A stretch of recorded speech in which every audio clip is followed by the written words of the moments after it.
What's up on YouTube? It's Frankie Davey, and this is my story.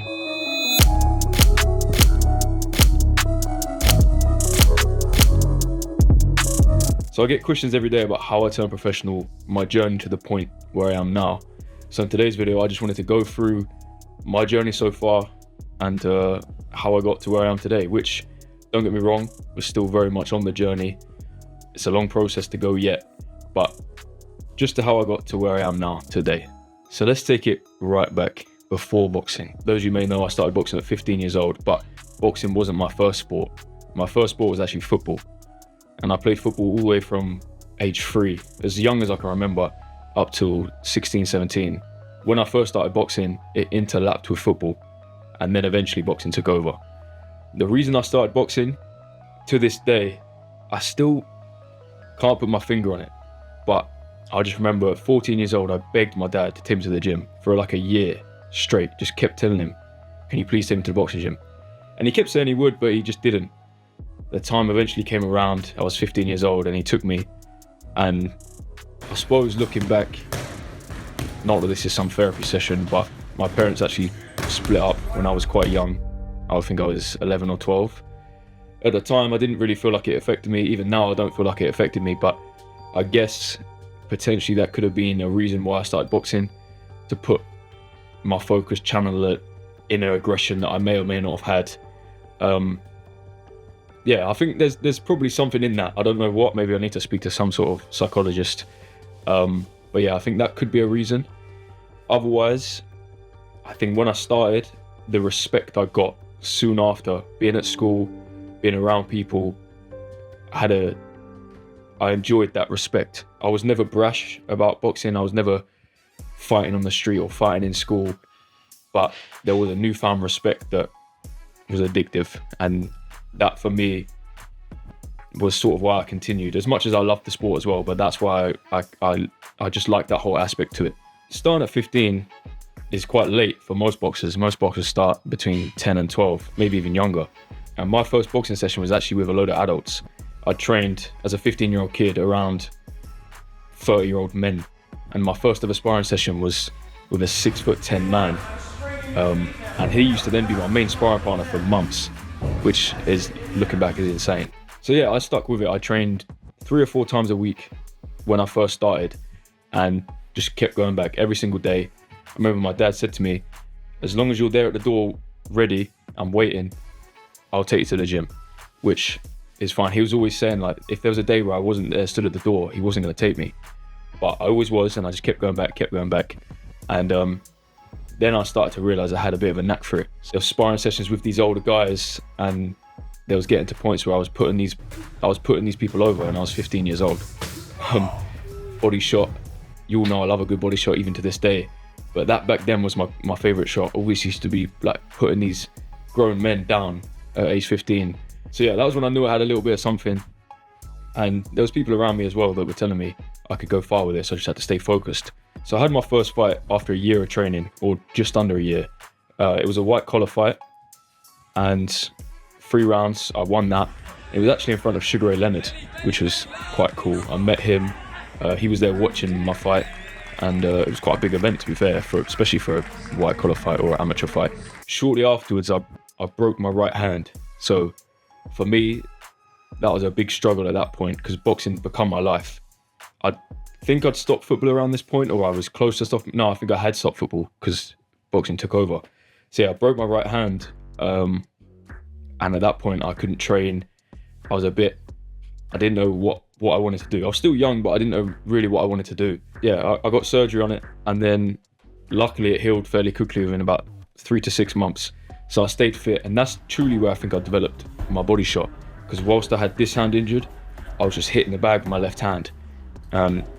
Yeah, that's where I think I not perfected, there's no such thing, but I got the knack of the body shot and the left hook and the jab, all of the left hand work.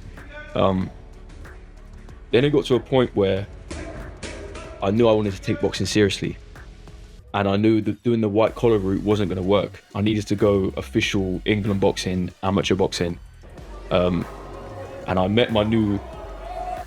it was at this point I met my amateur coach, my first official amateur coach, and yeah, so that I then had, I believe I had 8 fights as an England boxing ABA amateur. I won 6 of those and I lost 2. One of those, in those 8 fights, I became Eastern Counties champion. I got to the national semi-finals of the ABAs, and won 6 and lost 2. One of those was a controversial decision in the other guy's hometown, and the second loss was in the national semi-finals, which I was winning the first round, and then I went out and got a bit cocky and just sort of let it slip. Lost on a split decision. So the struggles of being an amateur boxer, for me personally, I didn't actually really enjoy my amateur days, which most fighters do, but I didn't. There was a lot of sacrifices looking back. All the parties that you miss out at school. I didn't drink ever. Staying on weight all the time, because it could be a case you get a call from your coach and you're fighting that weekend. So I was always at my fight weight, which now sat here as a pro, you're never at your fight weight the whole time, because it's not really healthy to do. So those are big struggles for me. And yeah, just always training, never knowing when you're really fighting. But anyway, that's part of the process. I did that, and without that I wouldn't be where I am today, so I'm thankful. So I had 1 white collar and 8 ABA fights, so that's 9 in total. But how did I turn pro? That's the question everyone wants to know. During the time I was an amateur, I was also training at a professional gym local to me, or fairly local, and I used to go up there on the weekends and sometimes like 1 day a week. I used to miss school sometimes, and I used to train there, and I was getting better and I was developing, and the coach there, I guess, took a liking to me or could see potential in me and started giving me more time, and I was noticing improvements.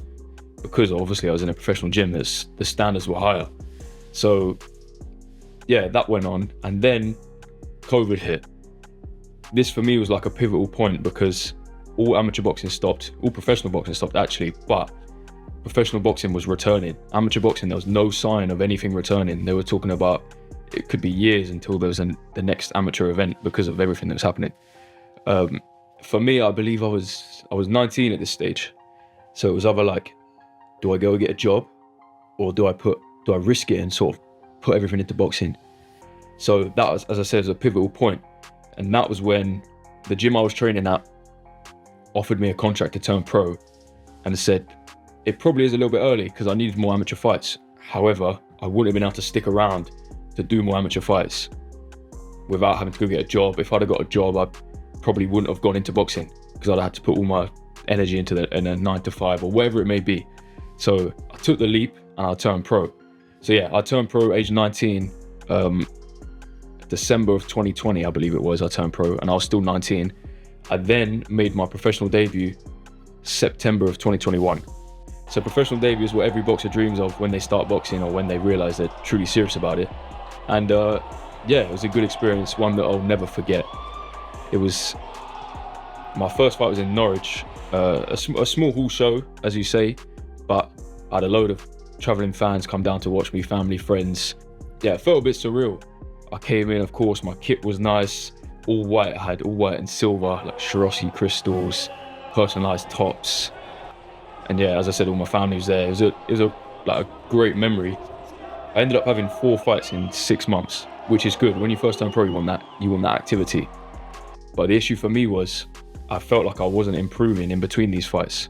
I was racking the fights up, but my skill set as a boxer wasn't improving. So for me, this is where I felt like I needed a change. Being a professional boxer isn't everything it seems. There's a lot that goes on behind the scenes, and tickets and like just the people involved. You know, not everyone's who they seem to be. I was 3 fights unbeaten. I went into my 4th fight. As I said, I didn't feel like I was improving, but put that aside, I went into my 4th fight. That's not something I'm afraid to speak about, because it's there for everyone to see. And being honest, still sat here today, I don't know why it was a draw. You can ask anyone that was there ringside. Even my coach at the time, his face when the scorecard got read out was kind of like, whoa. But it is what it is. And I truly believe, I always say this, but everything happens for a reason. If it wasn't for that, I wouldn't be where I am today, because I knew things weren't right for me at the time. I was also suffering some health issues at the time. wasn't happy with where I was training, and that for me was like the kickstart I needed to make a change and make that leap to move to the gym that actually I'm in currently, which truly is the best gym in the country. So yeah, that was like a key point.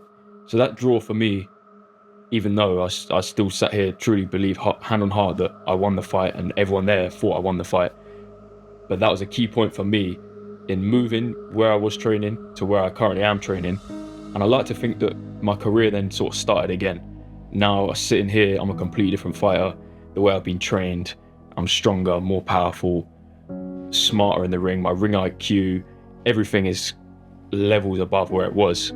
And yeah, that was like a turning point. So I'm grateful, I guess. Who were the key people around me at the time? My dad, Big Kev, always been a part of my journey. But at that particular point, obviously for me, it was a bit of a low point, or a very low point, because I got a draw on the record and I was thinking, God, what's happened here? I knew I wanted to move gyms. He wanted me to move gyms. He could see I wasn't happy. And the progression wasn't there where it was. So he was stuck by me. As always, he's my dad, but he's my number one supporter, always there for me when I needed him. I also had the backing of a great sponsor at the time, Texo Scaffolding. You may have seen on my kit.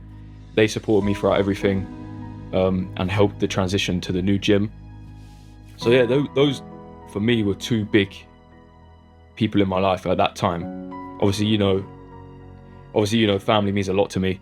I always post about it. I mean, there's a privacy line, but I like to share my family because they mean a lot to me. So yeah, at the time, those are the people around me. Now I'm training in the gym surrounded by champions. You got the likes of Lee Wood, even Joshua has recently moved, either McCormack twins, Chris Congo, Shabazz, Royston. Like, there's so many up and coming fighters and champions where now I'm looking at them and I'm learning off of them. I've seen the progression in myself. My dad's seen the progression. My coach Barry Smith and Ben Davison, they've all seen the progression.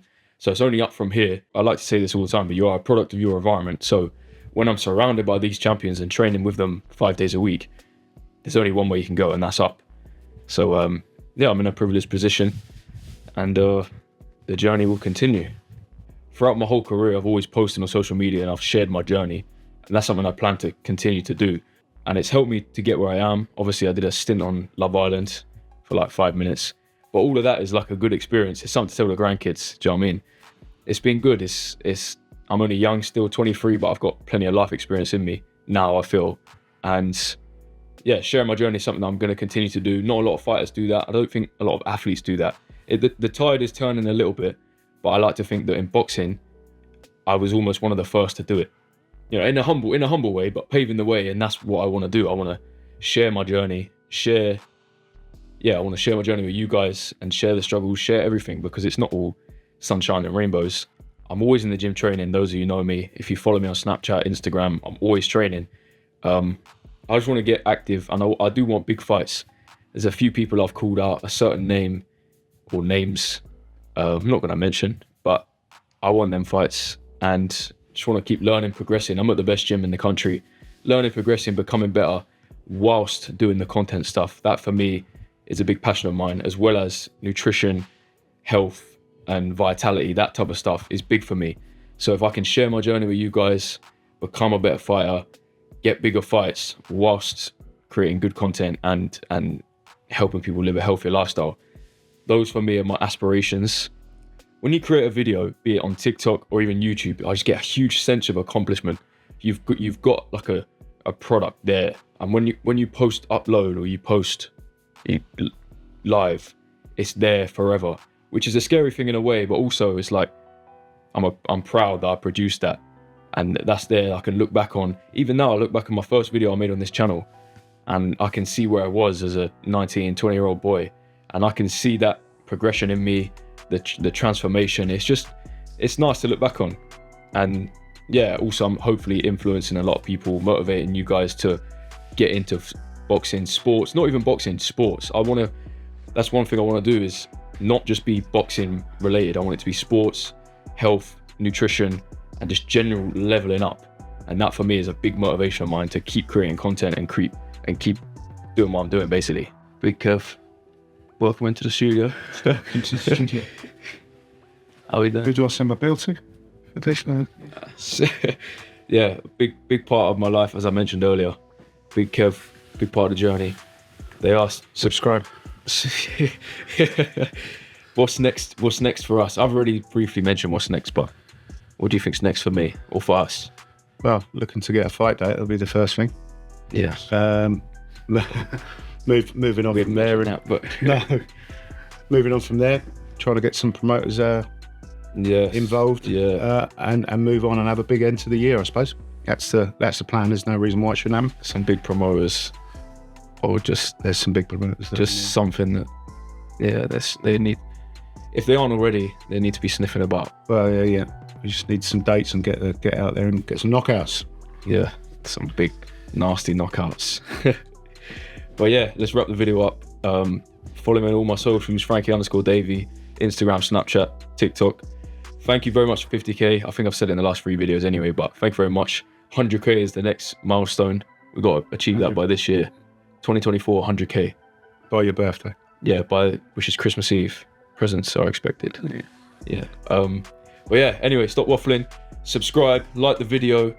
Thank you very much, Team Davey. Subscribe.